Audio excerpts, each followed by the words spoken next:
नमस्कार दोस्तों, मेरा नाम कपिल सिक्का। स्वागत है आपका स्टडी की एजुकेशन प्लेटफॉर्म में। आज इस वीडियो में हम चर्चा करने जा रहे हैं मल्टी स्टेट कोऑपरेटिव्स की। यहाँ पे हम देखेंगे कि क्यों गवर्नमेंट ये कह रही है कि हम नए लॉ को अमेंड करेंगे, कुछ चेंजेस लाएंगे और एग्जैक्टली किस तरह से मल्टी स्टेट कोऑपरेटिव्स फंक्शन करती हैं और अभी तक कैसे उनसे काम लिया जा रहा है, कौन कौन से एक्ट्स के थ्रू, लॉज के थ्रू वो यहाँ पे काम कर रही थी। अगर हम बात करें multi state cooperative society act 2002 की, तो उसमें कुछ लूपहोल्स थे। अब यहाँ पे जो हमारे कोऑपरेटिव मिनिस्टर है, उन्होंने यही कहा है कि हम इन लूपहोल्स को प्लग करेंगे। साथ ही साथ जो कोऑपरेटिव्स हैं, हम उनके रीफॉर्मेशन या रीफ्रेमिंग की बात यहाँ पे करेंगे। आपको याद होगा अभी जुलाई की बात है, एक जजमेंट के थ्रू सुप्रीम कोर्ट ने जो 43B है या फिर हम कहें 97 अमेंडमेंट जो है उसे स्ट्राइक डाउन कर दिया था पार्शियली।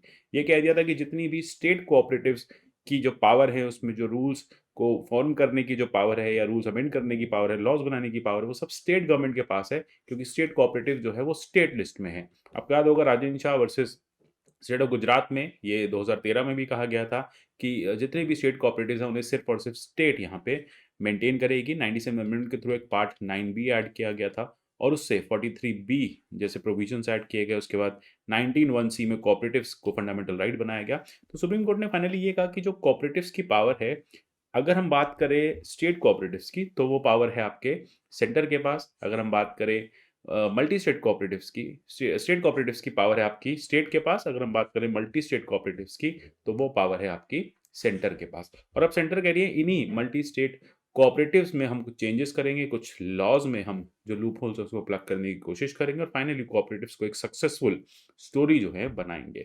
सब कुछ जानेंगे इस वीडियो में, कौन सा एक्ट है, क्या चेंजेस की बात की जा रही है, क्या सजेशंस हो सकते हैं और जीएस पेपर 2 में किस तरह का क्वेश्चन, मतलब जब हम बात करें मेंस की, तो किस तरह के क्वेश्चन यहाँ पे पूछे जा सकते हैं। तो सबसे पहले आपको क्या करना है, मुझे फॉलो करना है टेलीग्राम पे @कपिल लाइव पे, @कपिल सिक्का ट्विटर हैंडल पे आप मुझे ज्वाइन कर सकते हैं ट्विटर पे। पहले जानते हैं मल्टी स्टेट कोऑपरेटिव होती क्या है। देखिए कोऑपरेटिव्स क्या होती है, कोऑपरेटिव सहकारिता के पर्पस के लिए लाई गई थी। जैसे हम बात करें अमूल की, जैसे हम बात करें क्रेडिट कोऑपरेटिव सोसाइटीज की, गन्ना सहकारी लिमिटेड की, कोऑपरेटिव्स किसी एक पर्टिकुलर पर्पस के लिए लाया जाता है, सोशो इकोनॉमिक डेवलपमेंट के लिए लाया जाता है। वहां पे जो उसके मेंबर्स होते हैं वो एक कॉमन पर्पस के लिए जुड़ते हैं और सोशो इकोनॉमिक बेनिफिट्स उठाते हैं।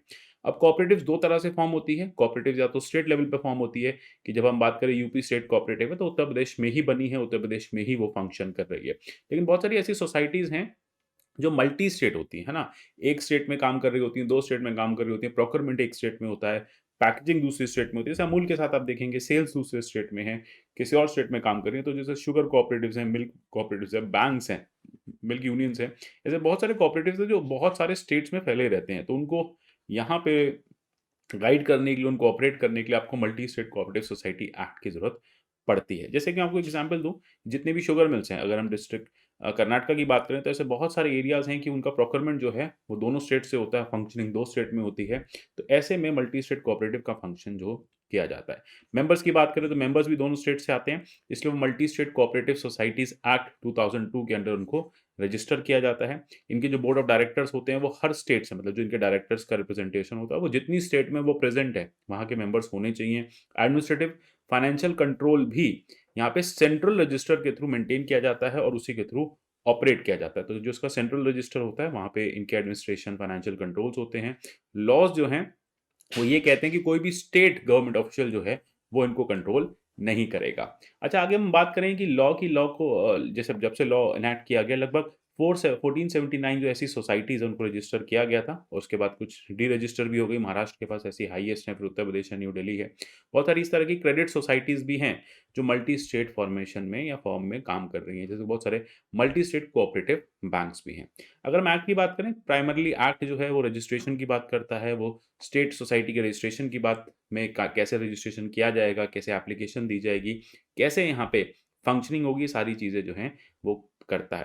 लेकिन इन सब में ना एक दिक्कत ये हो जाती है, क्योंकि सेंट्रल रजिस्ट्रेशन होता है तो कोऑपरेटिव्स ठीक से फंक्शन नहीं कर पाती। सेंट्रल इंटरवेंशन से स्टेट्स की जो बातें हैं वो ठीक से देखी नहीं जा पाती। तो इसके चलते यहाँ पे गवर्नमेंट ने कुछ चेंजेस लाने की बात की है। जैसे एक्सक्लूसिव कंट्रोल की बात की है, जो कि सेंट्रल रजिस्टर के पास है, सेंट्रल कोऑपरेटिव कमिश्नर के पास है। ये बेसिकली इसलिए लाया गया था कि जिससे कि स्मूथ फंक्शनिंग हो। लेकिन अब सेंट्रल एक्ट से एक इश्यू क्या हो रहा है कि बहुत ज़्यादा इंटरफेरेंस हो रहा है स्टेट सोसाइटीज़ के साथ। जहाँ हम सोच रहे थे कि कुछ स्मूथ फंक्शनिंग होगी, वहाँ पे ऑब्स्टेकल्स जो हैं वो क्रिएट हो रहे हैं। बहुत सारी स्टेट रजिस्टर्ड सोसाइटीज़ हैं, फाइनेंशियल एडमिनिस्ट्रेटिव कंट्रोल है। वो स्टेट रजिस्टर के पास रहता है, डिस्ट्रिक्ट के पास रहता है, तो हम भी यही चाह रहे हैं कि सेंट्रल कोऑपरेटिव्स के केस में भी या मल्टी स्टेट कोऑपरेटिव्स के केस में भी डिस्ट्रिक्ट और तहसील का रोल जो है वो बढ़ाया जाए। तो प्रपोज़ल यही है कि स्टेट लेवल कमिटी जो है, वो टेंडर्स को फ्लोट करे, टेंडर्स को फुलफ़िल करे और फिर इस तरह से कोऑपरेटिव्स को चलाए। बहुत सारी स्टेट रजिस्टर्ड सोसाइटीज़ हैं, जो कि चेक्स एंड बैलेंस उन पे बनाए रखती हैं, तो यहाँ पे भी बात यही हो जाती है कि अगर हम स्टेट को पावर्स दे देते हैं, तो स्टेट्स इन पे जो चेक्स एंड बैलेंस है, वो बना रहेगा। सबसे बड़ी बात अगर हम एक्सपेंडिचर की बात करें, तो एक्सपेंडिचर के केस में भी जो खर्चा है, वो स्टेट्स आपस में डिवाइड करें या फिर जहाँ पे उसके प्रॉपर मतलब कहना चाहिए रजिस्ट्रेशन है वहाँ से वो ऑपरेट करे। सबसे बड़ी बात है कि बाकी इश्यूज़ अभी एक्ट में क्या आ रहे हैं कि एक तो देखो day to day government control की वज़ह से काफ़ी इश्यूज़ हो रहे हैं। बहुत सारी स्टेट कोऑपरेटिव्स हैं जो बेटर फंक्शन कर रही हैं, लेकिन मल्टी स्टेट कोऑपरेटिव्स जो हैं, उनको अपनी रिपोर्ट कहीं पे नहीं देनी पड़ती क्योंकि सेंटर के कंट्रोल में होती हैं, 2 स्टेट्स में 3 स्टेट्स में काम कर रही हैं। तो स्टेट कोऑपरेटिव को तो स्टेट को अपनी रिपोर्ट देनी पड़ती है, मल्टी स्टेट कोऑपरेटिव्स को कहीं नहीं देना पड़ता। तो इसलिए उनकी अकाउंटेबिलिटी खत्म हो जाती है। तो ये भी कहा जा रहा है कि यहाँ पे आप उनकी अकाउंटेबिलिटी को भी लेके आओ। तो बहुत ज़रूरी है उनकी अकाउंटेबिलिटी को। सबसे बड़ी बात है, एक बात और आती है कि जब हम सेंट्रल रजिस्टर की बात करते हैं, तो सेंट्रल रजिस्टर में कोऑपरेटिव्स में कोई धांधली हुई है, कोई इश्यू हुआ है, तो उसका इंस्पेक्शन तभी किया जाएगा जब कम से कम 1/3 मेंबर रिटेन में देंगे और 1/3 मेंबर की अक्रॉस द स्टेट्स जो रिक्वेस्ट लेना काफ़ी मुश्किल हो जाता है। तो इंस्पेक्शंस नहीं हो पाते और ये ठीक से काम नहीं कर पाती।